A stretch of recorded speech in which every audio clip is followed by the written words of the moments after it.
नमस्कार। राजस्थान की तमाम फटाफट खबरों में आपका स्वागत है। राजस्थान की खबरों के लिए आपसे निवेदन कि यदि आपने हमारे चैनल को सब्सक्राइब नहीं किया तो कृपया करके राजस्थान की खबरों के लिए आपके अपने चैनल को सब्सक्राइब करना ना भूलें। आप सब्सक्राइब करते हैं तो हमें हिम्मत होती है सही और सच्ची खबरें आप तक पहुंचाने की। तो क्या है आज बड़ी खबर। जयपुर के मोती डूंगरी गणेश मंदिर में शुक्रवार देर रात से ही श्रद्धालु कतारों में लग गए थे और शनिवार रात तक करीब 20 लाख लोगों ने दर्शन किए।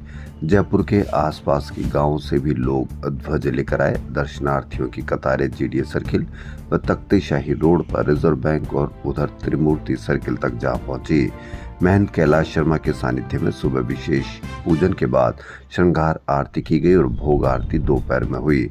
प्रथम पूज्य ने स्वर्ण मुकुट धारण कर चांदी के आसन पर विराजमान होकर श्रद्धालुओं को दर्शन दिए।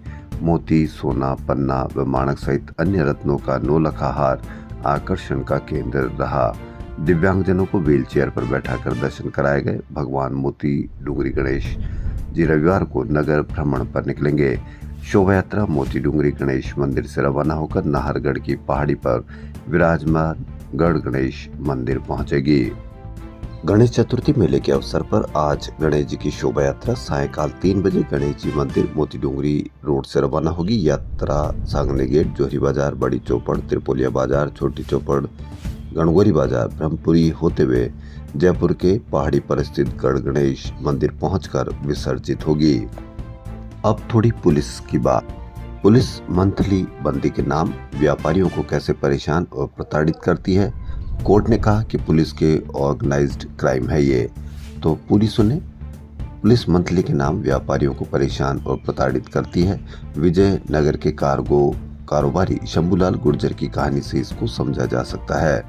सबसे चौंकाने वाली बात तो यह है कि अप्रैल 2022 में 30,000 रुपये महीने से शुरू हुई बंदी कुछ ही महीने में 2 करोड़ रुपए तक पहुंच गई। 3 जिलों के 24 पुलिस वालों ने शंभूलाल को अपनी एटीएम मशीन समझ रखा था। जब इच्छा होती पहुंच जाते और ऑनलाइन ट्रांसफर करवा लेते। परेशान शंभूलाल ने जब और रुपए देने से इनकार किया तो हनी ट्रैप में फंसाकर गिरफ्तार कर लिया। थाने में मारपीट की, शरीर के बाल और खाल तक उखाड़ लिए। जब आप कोलकाता रेप के आरोपियों को फांसी की सजा मांग कर सकते हैं तो पूरे देश को ऐसी पुलिस के खिलाफ भी कुछ न कुछ तो जरूर मांग करनी चाहिए।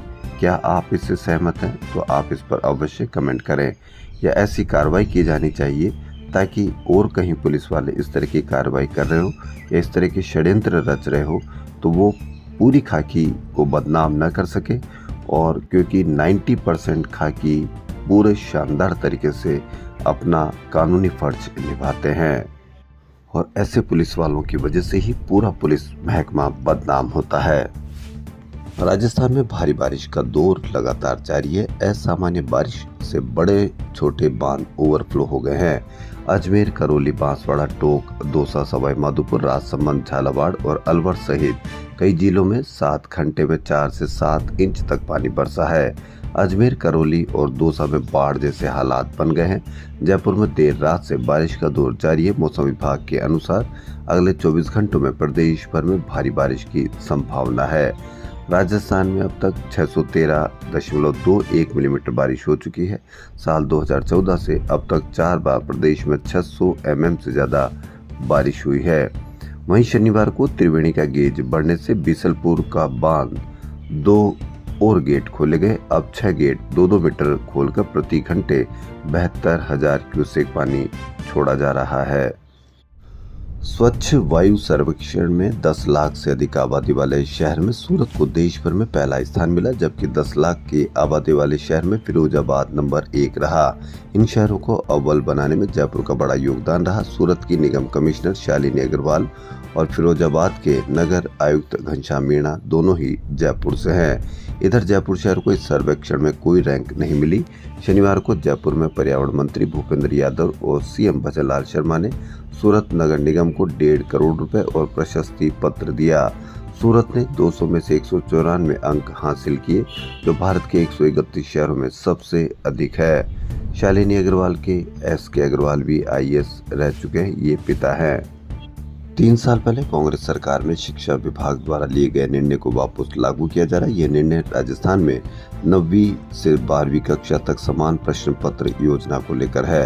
अब कक्षा 9 से 12वीं तक के स्कूलों में अर्धवार्षिक व वार्षिक परीक्षाओं के पेपर प्रदेश स्तर पर कॉमन होंगे।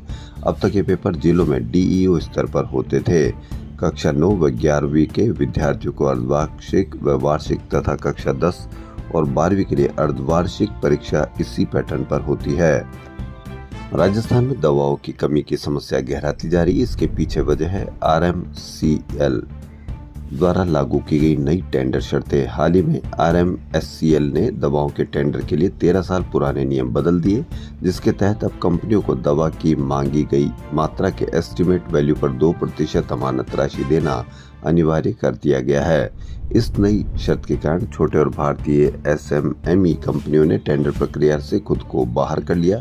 गौरतलब है कि RMSCL द्वारा दवा खरीद के लिए किए गए टेंडर की कुल वैल्यू 2100 करोड़ रुपए थी। ऐसे में कंपनियों को 2% के हिसाब से 40 करोड़ रुपए अमानत राशि देना होगा। इस बारे में हेल्थ विभाग के पूर्व ACS शुभ्रा सिंह का कहना है कि टेंडर और नियम बदलने की जानकारी नहीं है। वहीं निशुल्क दवा योजना का उद्देश्य राजस्थान के सभी लोगों को अच्छी गुणवत्ता की जेनेरिक दवाएं निशुल्क उपलब्ध करवाना रहा है। इस योजना से राज्य में गरीबों तक दवाओं की उपलब्धता और आपूर्ति सुनिश्चित हुई। निहित स्वार्थों के चलते इस योजना की टेंडर प्रक्रिया के साथ कोई खिलवाड़ नहीं हो, क्योंकि यह सीधे जनता के स्वास्थ्य से जुड़ा मुद्दा है। सरकार सभी दवाओं की उपलब्धता एवं अच्छी गुणवत्ता सुनिश्चित करे, ये कहना है अशोक गहलोत पूर्व मुख्यमंत्री का। मुख्यमंत्री भजनलाल शर्मा के निर्वाचन क्षेत्र सांगानेर स्थित कपड़ा रंगाई छपाई इकाइयों से निकलने वाले प्रदूषित पानी को उपचारित करने के लिए केंद्र व राज्य सरकार और सांगानेर कपड़ा रंगाई छपाई एसोसिएशन की ओर से खर्च 159 करोड़ रुपए बर्बाद होने की आशंका। इतना ही नहीं, सांगानेर की 1000 से ज्यादा कपड़ा रंगाई छपाई इकाइयों बंद होने के साथ 4 लाख लोगों को रोजगार भी प्रभावित होना है। मुख्य वजह प्रोजेक्ट का ठेका लेने वाली गुजरात की company advent enviro care technology private limited को समय से भुगतान नहीं करने के केस में अहमदाबाद कॉमर्शियल कोर्ट से CTP की डिग्री कंपनी के पक्ष में करने का आदेश है को लागू कराने के लिए मामला जयपुर कॉमर्शियल कोर्ट ट्रांसफर कर दिया गया है, जो 9 सितंबर को इसकी सुनवाई करेगा। RPSC ने वन टाइम रजिस्ट्रेशन सिस्टम में बदलाव किया। अभ्यर्थियों की वेबकैम से लाइव फोटो ली जाएगी। ये कदम जालसाजी और फोटो टैंपरिंग करके आवेदन पर नकेल कसने के लिए उठाया गया है। OTR को लेकर आयोग पहले ही प्रस्ताव बना चुका था, जिसमें यह प्रक्रिया खत्म करने की योजना थी। फोटो वन टाइम रजिस्ट्रेशन में कैप्चर होगी। किशनगढ़ एयरपोर्ट से अब जोधपुर, उदयपुर, बीकानेर, जैसलमेर सहित अन्य शहरों के लिए फ्लाइट मिल सकेगी। जिले की MSCT मामलों के विशेष कोर्ट ने एक महत्वपूर्ण फैसले में कहा कि किसी व्यक्ति के साथ अकस्मात घटना होने पर चोटों के बिना भी उसे कार्डियक अरेस्ट आ सकता है। ऐसी स्थिति में बीमा कंपनी अपनी क्लेम की जिम्मेदारी से बच नहीं सकती। वहीं कोर्ट ने विपक्षी बीमा कंपनी को निर्देश दिया कि वह प्रार्थी को क्षतिपूर्ति के तौर पर 14.31 लाख रुपए की राशि ब्याज सहित दे। जयपुर के नाहरगढ़ पहाड़ी में एक सप्ताह से लापता हुए शास्त्री नगर निवासी राहुल शर्मा की तलाश के लिए पुलिस ने शनिवार को माइनिंग क्षेत्र में काम करने वाली 3 एक्सपर्ट टीमों को बुलाया गया। पहली टीम वेदांता जिंक भीलवाड़ा से बुलाई गई, जो गहरी माइनिंग में काम करती है। इस टीम के 5 रेस्क्यू सुरक्षा उपकरणों के साथ रस्सी के सहारे गहरी खाई में उतरे, लेकिन पेड़ों की वजह से अटक गए। शनिवार सुबह करीब 5:30 बजे जयपुर रोड स्थित राजस्थान नर्सिंग होम में पैंथर घुस गया। करीब 1 मिनट तक पैंथर का अस्पताल के स्टोर रूम में पीछे पलंग पर विचरण रहा, फिर खुली खिड़की से छलांग लगाकर खेतों की तरफ चला गया। अस्पताल में अचानक पैंथर घुसने की सूचना से भर्ती मरीज, तीमारदारों व अस्पताल स्टाफ में हड़कंप मच गया। मुख्य दरवाजे में जैसे ही पैंथर की एंट्री हुई, मौजूद लोगों ने वार्डों और कक्षों के दरवाजे बंद कर दिए। शोरगुल के बीच पैंथर अस्पताल के स्टोर रूम में घुसा और वहां बिछे पलंगों पर 1 मिनट उछल कूद के बाद खुली खिड़की से कूदकर खेतों की तरफ निकल गया। सरकार के मंत्रियों में इन दिनों UDH एवं स्वायत्त शासन मंत्री झाबर सिंह खर्रा सुर्खियों में है। लालसोट विधायक रामविलास मीणा इंजीनियर लगाने और ट्रांसफर का काम लेकर खर्रा के पास गए और बाहर आके बोले, मंत्री सो रहे, कोई काम नहीं हो रहा। इस घटना के 2 दिन बाद इस्तीफा देकर बैठे कृषि मंत्री किरोड़ी लाल मीणा खर्रा के घर पहुंच गए। दोनों मंत्रियों ने मीडिया दरबार लगाया। मीणा ने खर्रा के सामने अपने विधानसभा में रोड पर खड्डे और सड़क समस्या बताई। मीणा के काम के लिए खर्रा ने उसी समय अफसरों को फोन किया और तत्काल काम शुरू हो गया। किरोड़ी के मिलने के 30 घंटे के अंदर मंत्री खर्रा शनिवार को हिंडौन सिटी के खारी नाले पर पहुंच गए।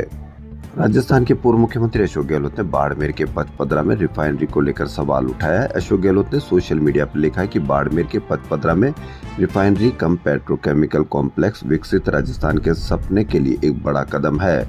पिछले कार्यकाल में हमने यूपीए सरकार से विशेष आग्रह कर पचपदरा में रिफाइनरी स्वीकृत करवाई थी। 2013 में ही इसका काम शुरू कर दिया गया, परंतु हमारी सरकार बदलने के बाद अगले 5 साल तक काम अटक गया। इस दौरान एमओयू में कुछ ऐसे बदलाव किए गए जिससे राज्य पर अनावश्यक वित्तीय भार पड़ा।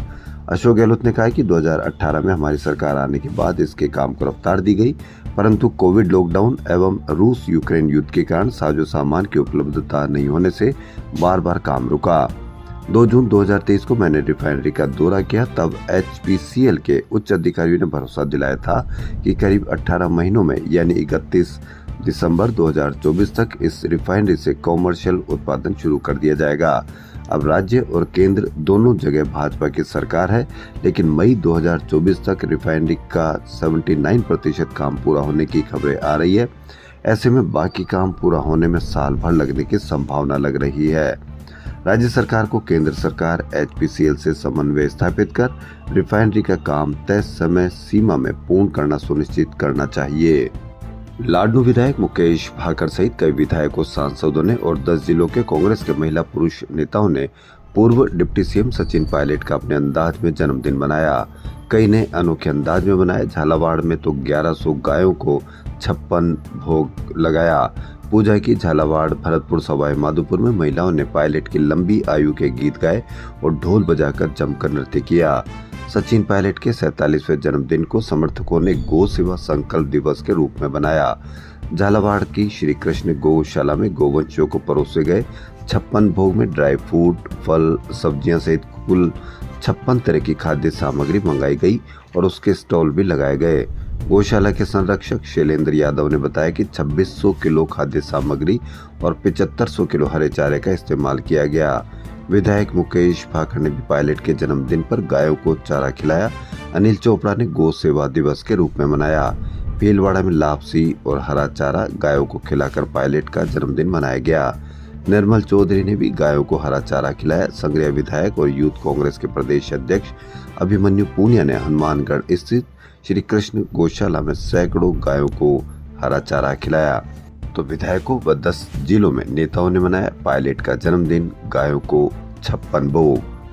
खबरों में फिलहाल इतना ही। यदि आपको हमारा चैनल पसंद आए तो लाइक, सब्सक्राइब और शेयर अवश्य करें। धन्यवाद।